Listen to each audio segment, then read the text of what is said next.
Islamic financial market is a finance activity that must comply with Sharia.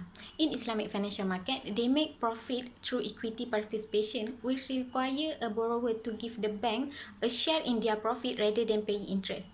By the year 2020, Bank Indonesia expect to have one of 5 bank in their country that apply Sharia compliant. The reason is because Islamic finance is growing well in Indonesia that resulted to stable economic during past 5 years.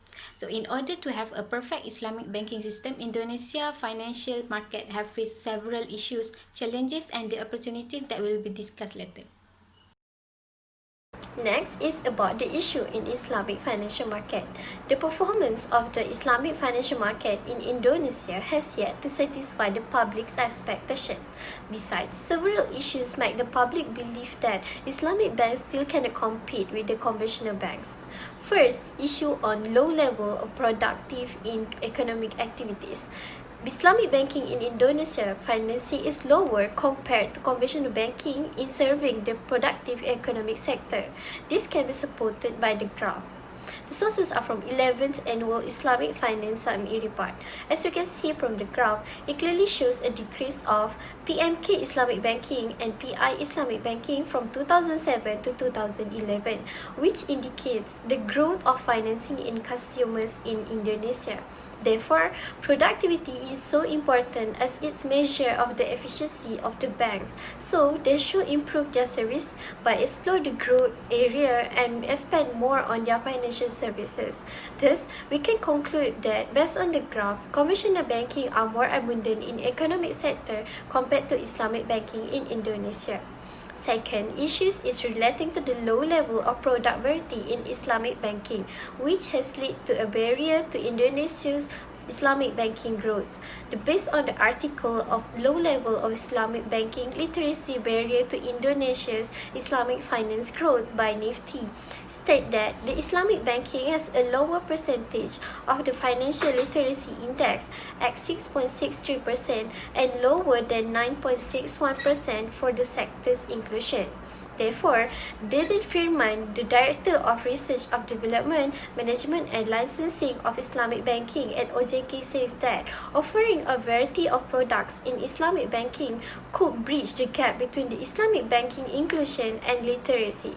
Thus, providing a variety of products can lead to an increase in the growth of Islamic banking in Indonesia and boost the market share in Islamic financial assets.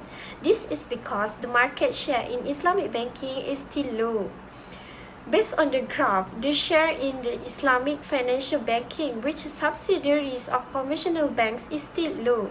It clearly shows that the graph from the reading, the shares of each bank is below 10% indicate that the investors are less interested in the products offered by Islamic banking. According to the article, Why Market Share of Islamic Banks is So Small in Indonesia by Putri Swatiska, the article says that there are 3 reasons why this situation occurred. First, there are not enough endeavors to explain what Islamic finance is all about. This situation might be due to a lack of good talent. Second, people have an assumption that Islamic bank provides poor and expensive service. Poor services such as lack of technology in IT services and the expenses. People compare with the conventional banks which provide borrowing and lending activities. Meanwhile, Islamic products are basically on trading contracts which involve buy and sell that will include many costs such as taxes and other legal fees. Third, Islamic finance still not at the same level as conventional bank in terms of regulation and the tax system. There are still lack of regulatory support in Islamic banks since the industry receive less fresh ideas from academics on innovation. The third issue relating to the success of Islamic bank is influenced by the inclusion of a conventional bank. In other countries such as Malaysia, the Islamic bank becomes successful due to the conventional bank's inclusion. In Malaysia, the conventional banks are also allowed to offer Islamic products by using Islamic windows and transfer their expertise into the Islamic finance sector. Meanwhile, in Indonesia, Islamic banks are left behind from the conventional banks in many aspects, such as capital ability due to the separation from the conventional banks. There are four opportunities of Islamic financial market in Indonesia. The first opportunity is strengthening halal value change. Halal value change is a mechanism of applying halal value to the manufacturing process of product and services. Halal value change consists several activities, which is the first one is halal value change of production activities. This is to make sure that all the product produced is in Islamic financial is halal and follow the principle of Sharia. Second activity is halal value change of distribution activity, where they have to maintain the effectiveness of service provided to the customer. The last activity is halal value change of consumption activity. This is where the product and services is provided must have advantage to people who need it. All this activity must have halal value on it. The next opportunity is strengthening Islamic finance sector. This opportunity is to make sure that Islamic financial market can be a role model in the halal industry in Indonesia by their regulation and corporate governance, Sharia compliance, product penetration and enhanced human resources. There are four aspects involved in this sector, which is the first one is Islamic banking, which is responsible to improve and distribute the fund and provide banking service to the people. Second is Islamic capital market, which involve the issuance of Islamic shares, mutual funds and the sukuk. Third is social security, which prepare the guarantee for the public who have experienced disaster and has experienced a loss. The last one is zakat, where people who have excess wealth give it to people who need it. The next opportunity is strengthening micro, small and medium enterprise MSMEs. In Indonesia, MSME has acted as the backbone of the economy. Even during the economic downturn, this business will still exist and run their business as usual. In 2012, Indonesia have more than 50 million MSMEs, which represent 97% of all enterprise and had contribute less than 30% of the GDP growth of Indonesia. This is why MSME is a great opportunity of Islamic financial market in Indonesia. The last opportunity is strengthening the digital economy. Digital economy is the activity that use the resources of internet network and variety of platform that involve the public. In Islamic financial market in Indonesia, digital economy helps in sustaining the halal industry through the digital platform, where they could increase the number of sales and efficiency in the production. Indonesia is well known with the largest Muslim population in the world. High population made them easy to implement Islamic finance in that country.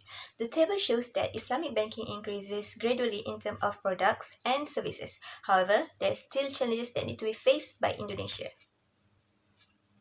One of the Indonesia's challenges is they do not have an established monitoring system in practicing Islamic finance. In Indonesia, their Sharia financial institution and banks do not have a particular supervisory institution that can monitor day-to-day practices on every banking activity to protect customers. As for Sharia banking, they require a more stringent surveillance system following the collection and disbursement of customer funds, while it differs from conventional banking operation. It is very important for Sharia compliant bank need to have banking supervision, research and inspection and direct participation in running a company where it has greater light in Sharia banking management. Second challenges that are lack of specific workforce in dominating the Islamic finance. Indonesia is a country with a shortage of expertise that understands both Sharia principles and working in the broader financial market sector. It became the main problem where there is limited expertise in executive Islamic finance. This the most part were due to the rapid growth of the sector and the fact Islamic finance training is just introduced. The number of educational institutes that offer courses for Islamic finance grew gradually since 1999. There are few institutions that offers the Islamic finance, which is Tazkiyah Institute, Karim Business Consulting, and Indonesia Banking School. Based on Indonesia Sharia compliant banking industry, they stated that 36,933 professionals are needed in the sector to ensure that in this sector growth rapidly aligned with the conventional finance. Sharia compliance lenders are encouraged by Bank Indonesia to put more resources into staff training in achieving objective of expanding Sharia compliant banking. Last challenges that I'm going to state is lack of support in executing Islamic finance. It is well known that conventional finance is more pioneer than Islamic finance back in the days. The first Islamic bank that is set in Indonesia is Bank Muamalat.